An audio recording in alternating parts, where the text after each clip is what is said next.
The man who returned a library book after 110 years. It was a moment no one could have predicted. When a man walked into a local library, carrying with him a weathered book, its cover faded, its pages yellowed with age. He approached the front desk with a nervous smile, holding out the book as if it were a priceless artifact. The librarian, taken aback, glanced at the title, The Call of the Wild by Jack London, a classic of adventure literature. But there was something extraordinary about this particular copy. It wasn't just old, it was overdue. Very overdue.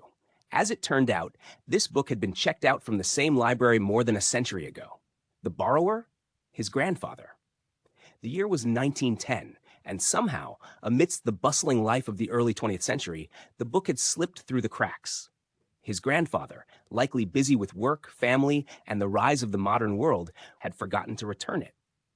For 110 years, the book sat in a family bookshelf, its story as much about its own history as the one it held within its pages.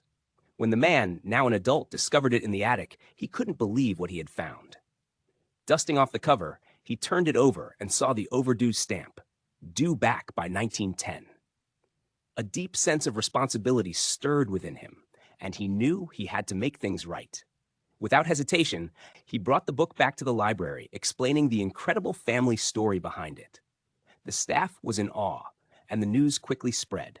It was a story of lost time, forgotten promises, and the surprising power of nostalgia.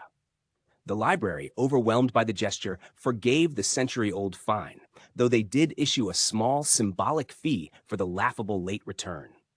As the man walked out of the library, he couldn't help but smile, feeling as though he had somehow bridged the gap between generations.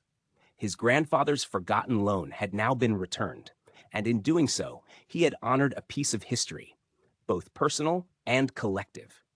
So, next time you visit your local library, remember, it's never too late to return what was once borrowed.